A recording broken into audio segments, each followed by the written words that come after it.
A faiança egípcia é frequentemente confundida com uma forma primitiva de cerâmica, mas é algo muito mais estranho e muito mais preciso. Muito antes de a fabricação de vidro verdadeiro ou de a cerâmica vidrada se tornarem comuns, os antigos artesãos egípcios desenvolveram um material que criava sua própria superfície vítrea durante a queima. Em sua essência, a faiança é composta principalmente de quartzo triturado, sílica em sua forma mais pura e trabalhável, misturada com pequenas quantidades de fluxos alcalinos, derivados de natrão ou cinzas de plantas, juntamente com compostos à base de cobre, responsáveis por sua cor icônica.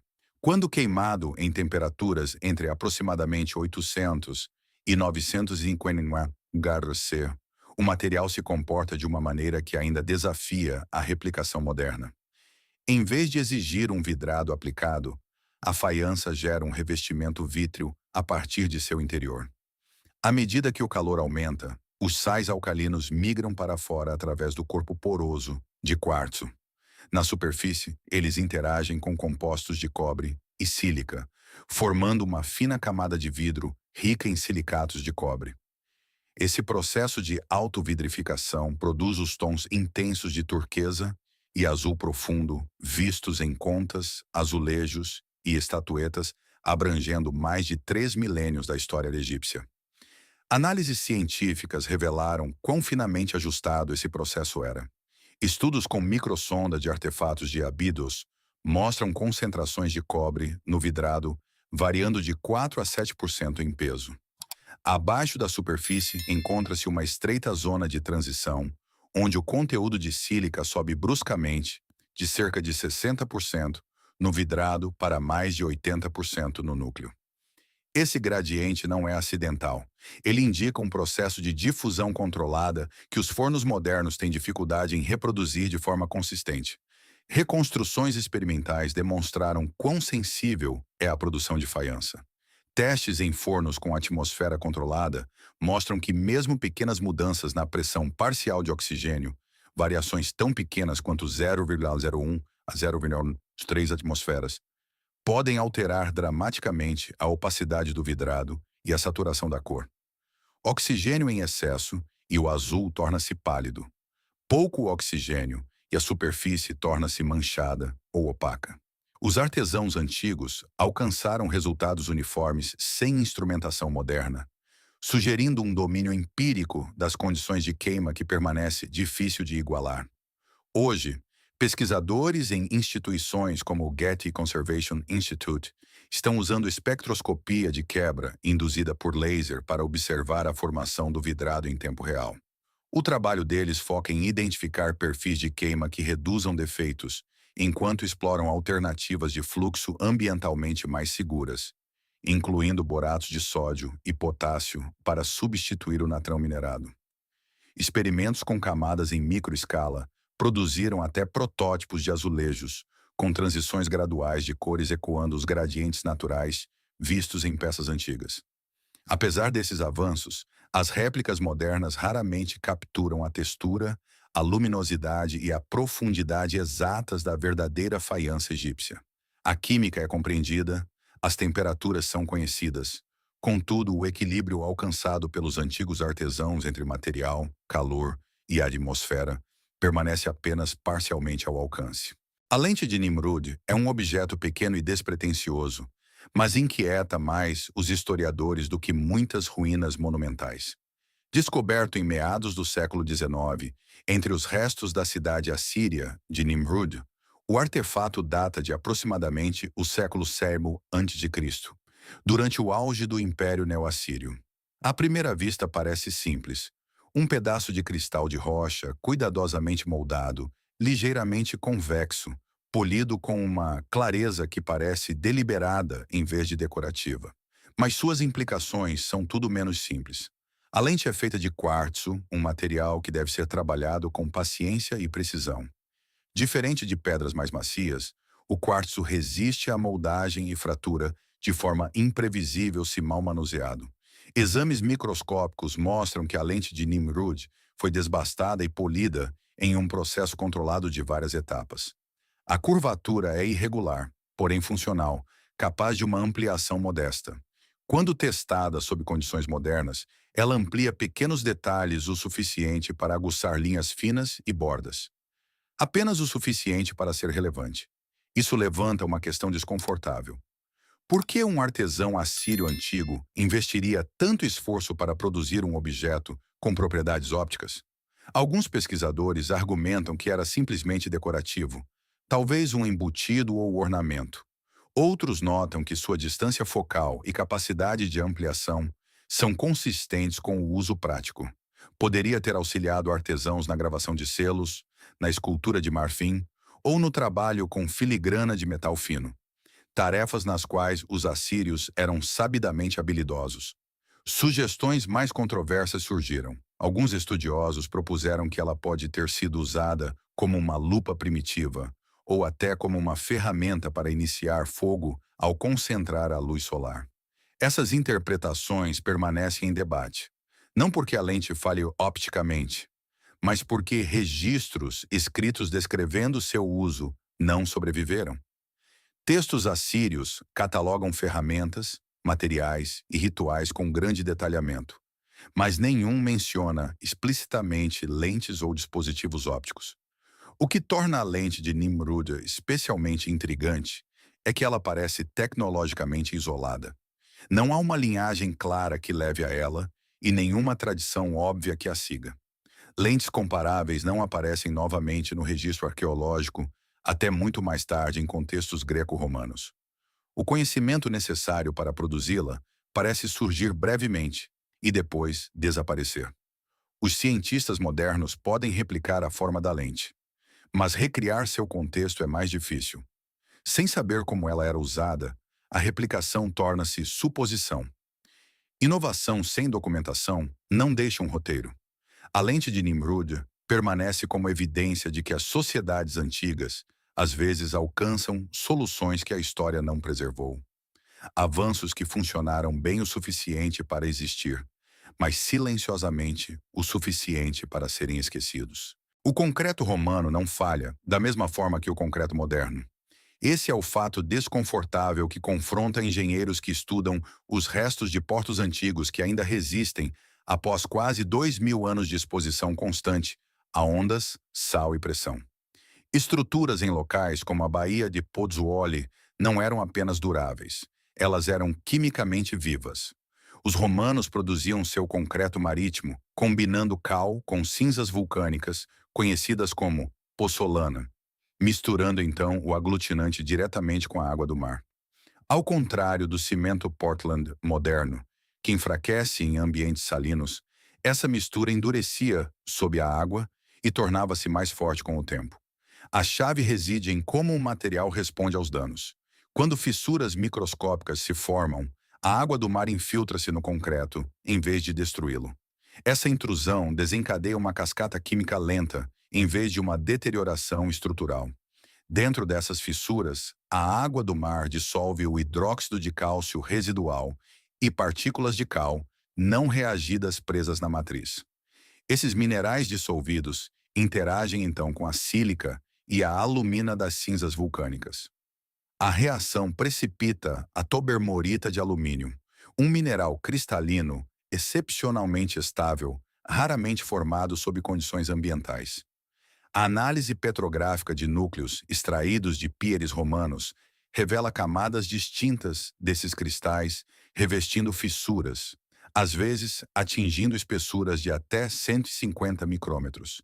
Em vez de se espalharem, as fissuras são seladas por dentro. Técnicas modernas de imagem confirmaram esse processo.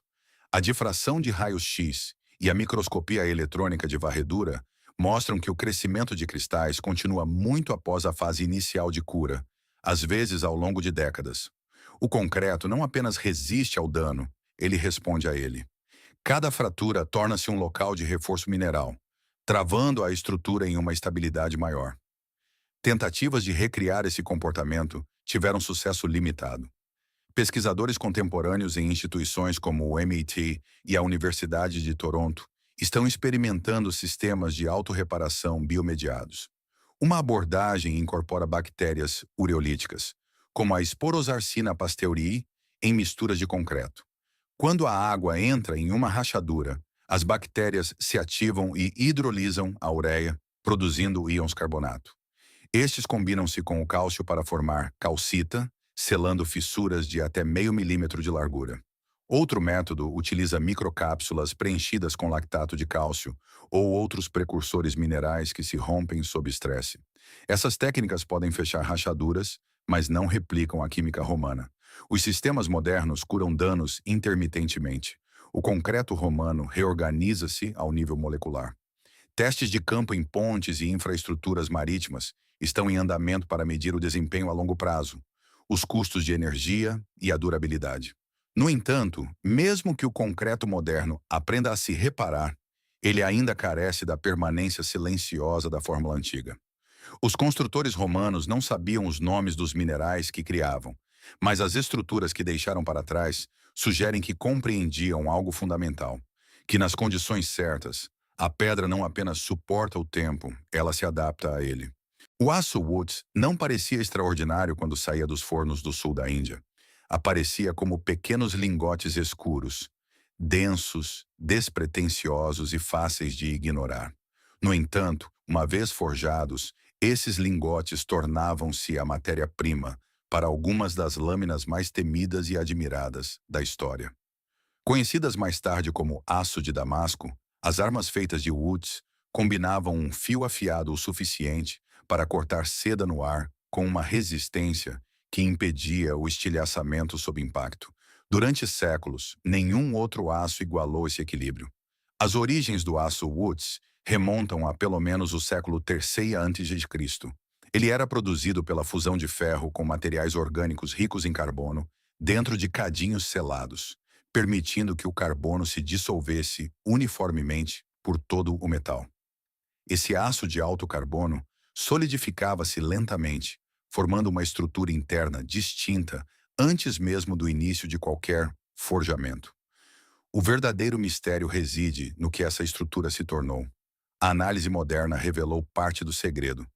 Usando microscopia eletrônica de transmissão e tomografia por sonda atômica, cientistas que estudam lâminas de Woods sobreviventes identificaram redes de nanopartículas de carbeto concentradas ao longo dos limites de grão. Esses carbetos não são aleatórios. Eles são enriquecidos com oligoelementos como vanádio e molibdênio, presentes em quantidades minúsculas, mas críticos no efeito. Posicionadas onde as rachaduras normalmente se espalham, essas partículas bloqueiam os caminhos de fratura, permitindo que a lâmina absorva o estresse sem falhar. Os padrões de superfície icônicos associados às lâminas de Damasco não são acidentes decorativos. Eles emergem de ciclos térmicos repetidos e de um forjamento cuidadoso. À medida que o metal é aquecido, resfriado e dobrado, fases duras de cementita se organizam em bandas dentro de uma matriz de ferrita mais macia. O resultado é um material compósito natural, duro onde a nitidez é necessária, flexível onde o choque deve ser absorvido. Reproduzir esse equilíbrio tem se mostrado difícil. Os metalúrgicos modernos podem tornar o aço mais duro, podem torná-lo mais resistente.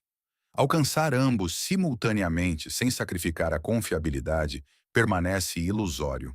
Pesquisadores em instituições como o Henry Royce Institute da Universidade de Manchester e a Universidade de Tohoku estão agora tentando recriações controladas usando metalurgia do pó e fabricação aditiva a laser. Esses métodos permitem um controle sem precedentes sobre a composição e as taxas de resfriamento, às vezes reguladas em até primeiro C por segundo. Ao introduzir vanádio em concentrações tão baixas quanto 0,03% e imitar os perfis de resfriamento antigos, as lâminas experimentais atingiram níveis de dureza superiores a 65 na escala Rockwell, mantendo a tenacidade ao impacto comparável a espécimes históricos. A calorimetria exploratória diferencial de amostras autenticadas de Woods está ajudando a refinar os cronogramas de têmpera, oferecendo pistas sobre como os antigos ferreiros guiavam as transformações de fase sem instrumentos. No entanto, mesmo com laboratórios modernos, o sucesso é inconsistente. O aço Woods não era apenas uma receita, era um processo sensível ao tempo, à temperatura e a impurezas residuais. O conhecimento sobreviveu nas lâminas, não nos textos. E uma vez que as rotas comerciais desapareceram, a técnica sumiu com elas, deixando para trás um aço que a ciência moderna pode analisar, mas não recriar com confiabilidade. O azul maia não é apenas uma cor. É uma anomalia química que perdurou por séculos em um dos ambientes mais severos imagináveis. A partir de cerca do século III d.C., esse pigmento azul vívido apareceu em murais, cerâmicas, esculturas e objetos rituais em toda a Mesoamérica. Chuva, calor, umidade e até condições ácidas que apagaram outros pigmentos deixaram o azul maia quase intacto. Quando os arqueólogos o encontraram pela primeira vez, presumiram que devia ser à base de minerais. Não era. O pigmento é orgânico em sua essência. Sua cor vem do índigo, o mesmo corante derivado de plantas que desbota facilmente quando exposto à luz e às intempéries. Por si só, o índigo não deveria sobreviver ao ar livre por décadas, quanto mais por séculos. No entanto, no azul maia, ele sobrevive. A razão reside em uma parceria incomum entre o corante e um mineral de argila raro conhecido como paligorskita. A paligorskita tem uma estrutura fibrosa, em forma de canal ao nível molecular. Durante a produção do azul maia, as moléculas de índigo são aquecidas junto com essa argila. Em temperaturas elevadas, geralmente estimadas entre 150 e 200 C, o índigo se difunde para os canais microscópicos da argila. Lá, ele torna-se fisicamente preso e quimicamente estabilizado. Ligações de hidrogênio formam-se entre o corante e a rede de argila, travando a cor no lugar. Esse processo altera fundamentalmente o comportamento do índigo. Uma vez incorporado, ele torna-se resistente a ácidos, solventes, decomposição microbiana e radiação ultravioleta. Testes de laboratório show que o azul maia autêntico pode resistir à exposição ao ácido nítrico sem perda significativa de cor. Há algo que nenhum pigmento orgânico comum deveria sobreviver. Apesar de conhecermos os ingredientes básicos, a replicação exata permanece ilusória.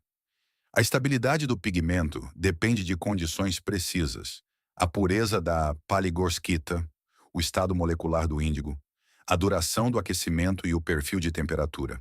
Pouco calor e o corante é lavado, calor demais e o índigo se decompõe. Pequenos desvios alteram a tonalidade, a durabilidade ou ambas. Tentativas modernas produziram azuis visualmente semelhantes, mas muitas vezes falham em testes de estabilidade a longo prazo. As réplicas podem parecer corretas quando novas, mas desbotam ou se degradam quimicamente sob condições que o azul maia original suporta sem esforço. Parte do desafio reside na variabilidade natural. As argilas antigas diferiam sutilmente na composição, dependendo de sua fonte. E o índigo era derivado de plantas processadas por métodos que não são mais totalmente documentados. Igualmente misterioso é como os artesãos antigos alcançavam consistentemente esse resultado sem termômetros ou teoria química. O pigmento aparece em vastas regiões, sugerindo uma técnica compartilhada e confiável. No entanto, nenhum texto sobrevivente descreve o processo em detalhes. O azul maia representa mais do que maestria artística. É a evidência de uma profunda compreensão empírica de materiais, uma que a química moderna pode analisar, mas ainda luta para reproduzir totalmente. No ano 132 de Ordofordistão, durante a dinastia Han Oriental, um estudioso chamado Zhang Heng revelou um dispositivo que desafiou a forma como os humanos compreendiam a própria Terra. Chamava-se Houfeng de Dong Yi, frequentemente traduzido como o primeiro sismoscópio do mundo. Fundido em bronze e com a forma de um vaso ornamentado, ele foi projetado não para prever terremotos, mas para fazer algo muito mais inquietante para a sua época: detectar eventos sísmicos distantes que não podiam ser sentidos ou ouvidos. O dispositivo tinha quase 2 metros de altura. Ao redor de seu exterior, havia 8 cabeças de dragão esculpidas, cada uma segurando uma bola de bronze na boca. Abaixo delas, sentavam-se 8 sapos posicionados para capturar as esferas que caíam. De acordo com registros históricos, quando ocorria um terremoto a centenas de quilômetros de distância, um dragão liberava sua bola, indicando a direção do tremor. Relatos contemporâneos afirmavam que o dispositivo detectava terremotos tão distantes que as autoridades não sentiam nada localmente. No entanto, relatos posteriores confirmaram danos sísmicos na direção indicada. O que torna o sismoscópio misterioso não é o seu propósito, mas o seu mecanismo. Não existem diagramas sobreviventes. O dispositivo original foi perdido, e os escritos de Zhang Heng descrevem o resultado, não o design interno. Textos chineses posteriores confirmam que o instrumento funcionava, mas permanecem vagos sobre como. Essa ausência de detalhes transformou o sismoscópio em um quebra-cabeça mecânico que resistiu a uma reconstrução definitiva. A maioria das hipóteses centra-se em um sistema de pêndulo interno ou de pêndulo invertido. Um leve movimento do solo deslocaria o pêndulo, acionando uma ligação que liberava uma única bola enquanto deixava as outras intactas. Alcançar esse nível de sensibilidade direcional sem molas, eletrônicos ou rolamentos de precisão é extremamente difícil. As propriedades materiais do bronze, a distribuição de massa e o comportamento de amortecimento precisariam estar todos perfeitamente equilibrados. Tentativas modernas de recriar o dispositivo produziram resultados mistos. Várias réplicas construídas nos séculos XX e início do XXI demonstraram um acionamento direcional básico, mas frequentemente respondiam a vibrações locais em vez de ondas sísmicas distantes. Uma reconstrução feita pela Academia Chinesa de Ciências no início dos anos 2000 conseguiu derrubar as bolas, mas críticos notaram que seu comportamento não se alinhava totalmente com as descrições históricas, particularmente na distinção entre terremotos fracos e distantes de distúrbios próximos. Ao contrário dos sismômetros modernos, que dependem de sensores digitais e filtragem de sinais, o de Zhang Heng operava puramente através da resposta material. Sua eficácia dependia inteiramente de limiares mecânicos incorporados no metal. Limiares ajustados tão finamente que mesmo hoje são difíceis de reproduzir com confiabilidade. O sismoscópio chinês representa uma interseção perdida de ciência de materiais, intuição mecânica e observação empírica. Não era apenas um dispositivo, mas um sistema calibrado para a própria Terra. A ciência moderna compreende os terremotos muito melhor do que Zhang Heng jamais poderia. No entanto, a lógica material precisa que permitiu que seu vaso de bronze escutasse o solo e respondesse corretamente permanece apenas parcialmente compreendida. A taça de Licurgo não é apenas uma relíquia da fabricação de vidro romana. É uma demonstração de tecnologia tão avançada que ainda impressiona os cientistas modernos. Criada no século IV d.C., a taça parece comum à primeira vista.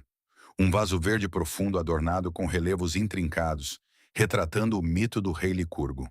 No entanto, sua verdadeira maravilha é revelada quando a luz interage com ela. Vista sob luz refletida, a taça brilha em verde, mas posicione uma fonte de luz atrás dela, e o mesmo vidro se transforma em um vermelho rubi vívido. Esse efeito dramático não é o resultado de pigmentos ou tinta, mas de partículas metálicas nanoscópicas incorporadas na matriz do vidro. Nanopartículas de ouro e prata, não maiores do que algumas dezenas de bilionésimos de metro, dispersam e absorvem a luz seletivamente, criando o que os físicos hoje descrevem como comportamento dicróico. Essencialmente, os artesãos da Antiguidade Tardia descobriram uma forma de nanotecnologia muito antes de o termo existir, e sem o benefício de microscópios ou feixes de elétrons. Os métodos exatos usados para alcançar esse efeito permanecem desconhecidos.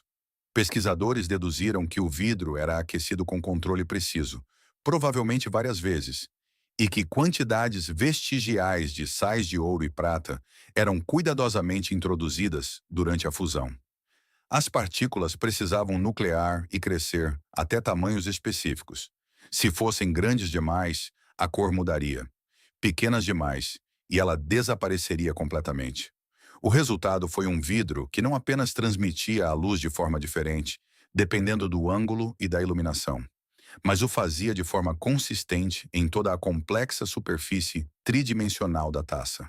Tentativas modernas de replicar o efeito de Licurgo têm sucesso em princípio, mas os desafios de estabilidade, uniformidade e escala permanecem formidáveis.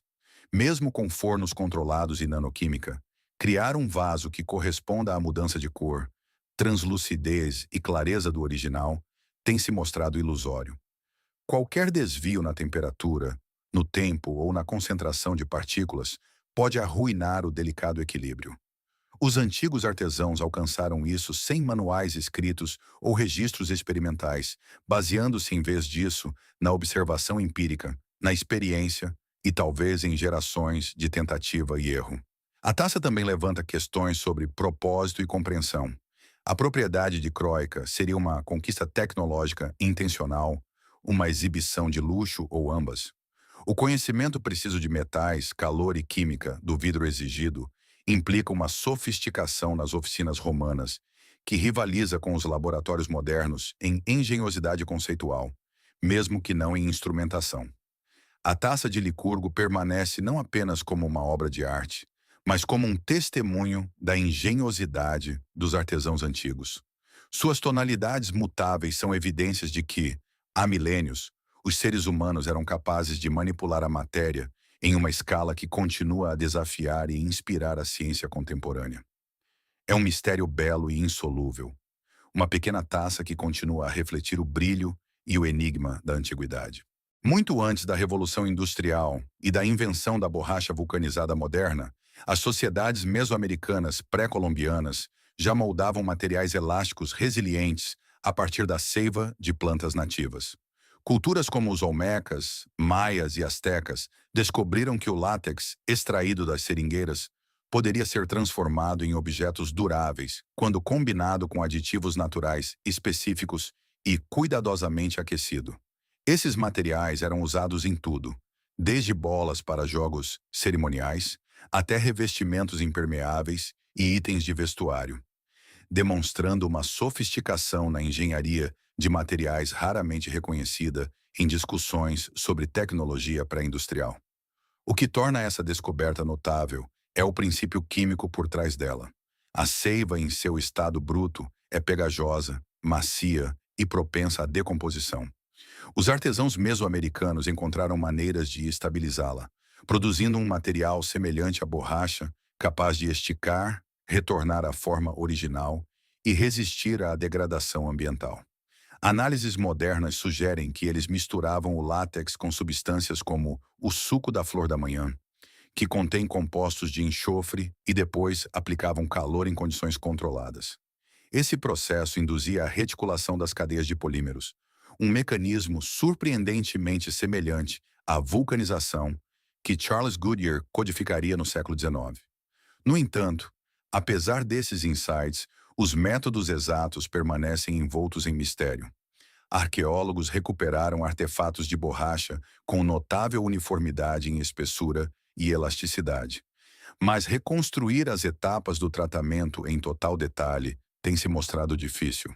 As proporções exatas de seiva para aditivo, as durações do aquecimento e as condições ambientais, todos críticos para alcançar propriedades materiais consistentes, não estão documentadas. As oficinas antigas não deixaram receitas escritas, e experimentos modernos só podem aproximar as propriedades dos artefatos originais, muitas vezes falhando em escala, consistência ou durabilidade. Estudos químicos confirmaram que compostos contendo enxofre desempenharam um papel na estabilização do látex.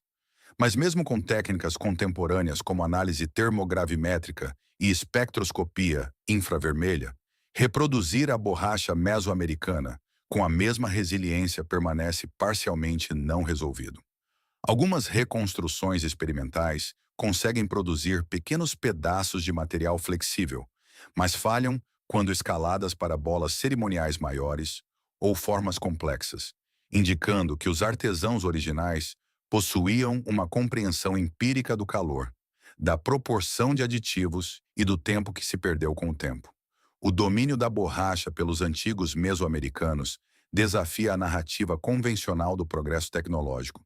Suas conquistas precedem a codificação científica europeia em mais de um milênio. No entanto, elas demonstram um controle sofisticado de polímeros naturais que a química moderna luta para replicar totalmente. A borracha vulcanizada antiga não é apenas uma curiosidade. É um testemunho da engenhosidade de civilizações há muito apagadas dos relatos tradicionais.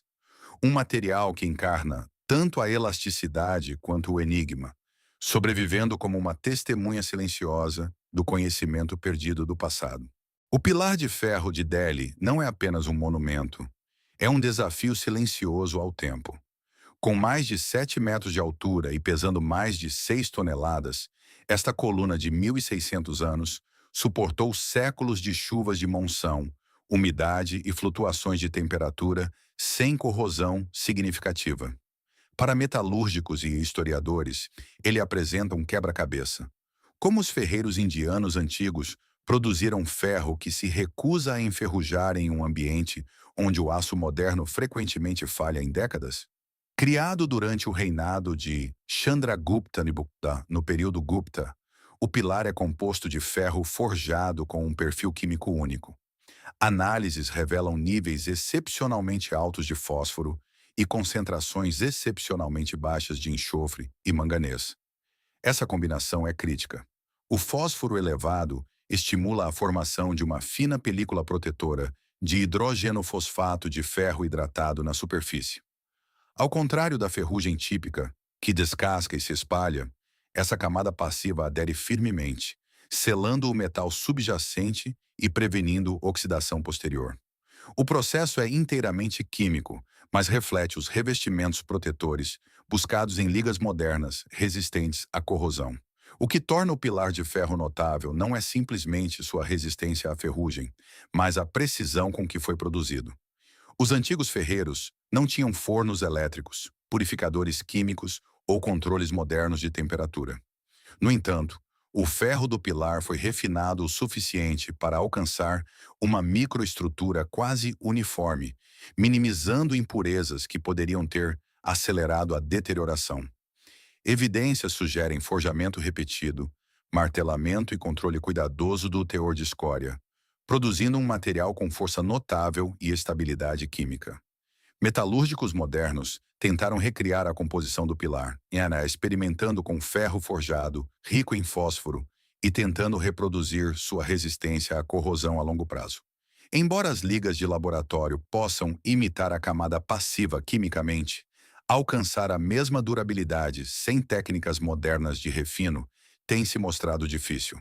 O equilíbrio de elementos, os métodos específicos de forjamento e a integridade microestrutural alcançada pelos artesãos antigos permanecem amplamente não replicados em construções de larga escala.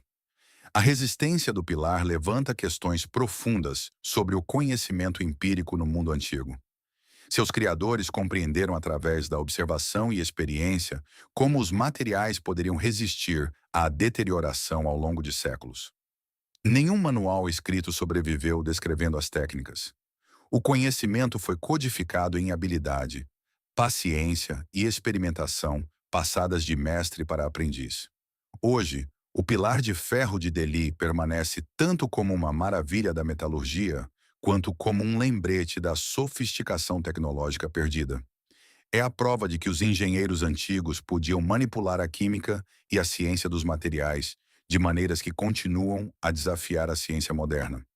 Apesar de todos os nossos avanços, poucas estruturas contemporâneas podem igualar a resiliência silenciosa deste sentinela silencioso e a prova de ferrugem.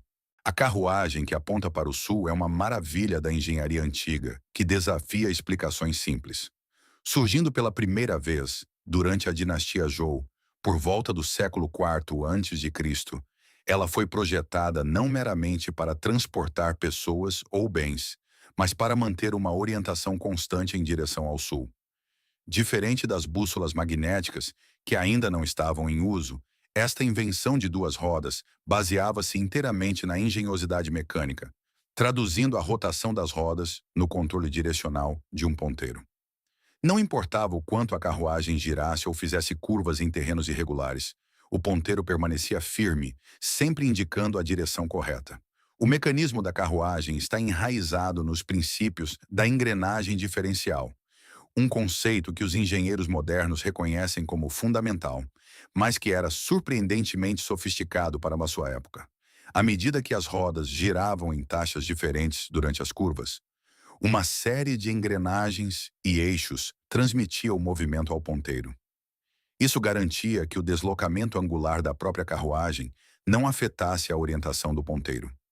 Textos históricos descreviam o dispositivo como uma demonstração de precisão, ciência e engenhosidade, capaz de guiar exércitos, viajantes e emissários por longas distâncias em uma era sem mapas padronizados ou bússolas. No entanto, o funcionamento preciso da carruagem original que aponta para o sul permanece ilusório. Nenhum exemplo completo sobreviveu aos séculos, e os relatos escritos são fragmentários. Reconstruções posteriores, incluindo adaptações europeias no século XVIII, tentaram replicar seu princípio, mas cada iteração introduziu modificações, simplificando ou alterando as engrenagens e proporções originais. Embora estudiosos modernos possam criar modelos funcionais que imitem o conceito, essas reproduções não conseguem capturar a escala exata, a eficiência ou as sutis tolerâncias mecânicas do original. A carruagem exemplifica um princípio hoje dado como certo na engenharia: a orientação não magnética. Ela demonstra uma compreensão de movimento, translação e controle de feedback que precede conceitos ocidentais semelhantes em séculos. Relatos da época afirmam que ela era considerada tanto uma ferramenta prática quanto uma maravilha. Uma solução mecânica para um problema que até a tecnologia moderna aborda de forma diferente. O que torna a carruagem que aponta para o sul duradouramente misteriosa é sua combinação de simplicidade e sofisticação. O conceito pode ser explicado em teoria. No entanto, a habilidade necessária para produzir um modelo funcional que atue de forma confiável sob condições do mundo real é quase impossível de recriar sem maquinário moderno. Apesar de todos os nossos avanços em engenharia, de precisão e robótica, a antiga carruagem chinesa permanece como um símbolo de conhecimento perdido. Uma invenção cuja elegância continua a confundir e inspirar séculos depois de ter rodado pela primeira vez sobre a paisagem. Se estas histórias de engenhosidade antiga mudaram a forma como você vê a história da tecnologia, por favor, inscreva-se no nosso canal e curta este vídeo. Estamos desenterrando a história que o tempo tentou enterrar. Ajude-nos a plantar as sementes para o futuro. O próximo tesouro do passado será revelado em breve.